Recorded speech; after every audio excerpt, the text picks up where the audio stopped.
తిరుమల శ్రీవారి లడ్డూలో కల్తీ జరిగిందా? సిబిఐ నేతృత్వంలో సిట్ దర్యాప్తు ఎంతవరకు వచ్చింది? ఇంతకీ ఏ డైరీలో కల్తీ జరిగింది? సుప్రీంకోర్టుకు సమర్పించిన ప్రాథమిక నివేదికలో ఏ అంశాలున్నాయి?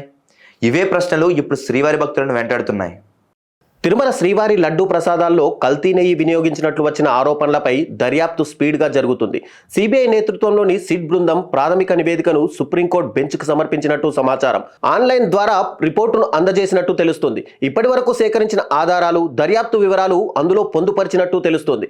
రిపోర్ట్ సమర్పించడానికి ముందు తిరుపతిలో 3 రోజులు మకాం వేసిన సిట్ బృందం నెయ్యి కల్తీ ఎక్కడ జరిగింది అనే దానిపై సమగ్రంగా నివేదికలు సిద్ధం చేశారు.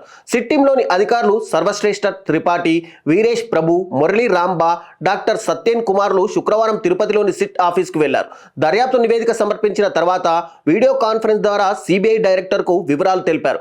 అంతకుముందు మధ్యాహ్నం టీటీడీ ఈవో శ్యామలరావును కలిసిన సిట్ టీం దర్యాప్తుకు కావాల్సిన సమాచారానికి స్టేట్మెంట్ రూపంలో తీసుకుంది. అందులో కీలకమైన ఏఆర్ డైరీ కల్తీ నెయ్యిని సరఫరా చేసినట్టు ఎలా నిర్ధారించారు, లడ్డూ నమూనాలు ఎన్డీడీబీకి పంపిన విషయం, ఆ తర్వాత నివేదికలోని అంశాలు తీసుకున్నారు. దీని తర్వాత మరొక ల్యాబ్లో పరీక్షలు చేయించారా లేదా వంటి సమాచారాన్ని టీటీడీ నుంచి తీసుకుంది. ముఖ్యంగా డైరీల నుంచి నెయ్యి కొనుగోలుకు సంబంధించి గతంలో ఎలాంటి ప్రమాణాలు పాటించారు, ప్రస్తుతం ఎలా ఉంది, మొత్తానికి ప్రాథమికంగా అయితే నివేదికను సిట్ ద్వారా సిబిఐ న్యాయస్థానానికి అందజేసింది.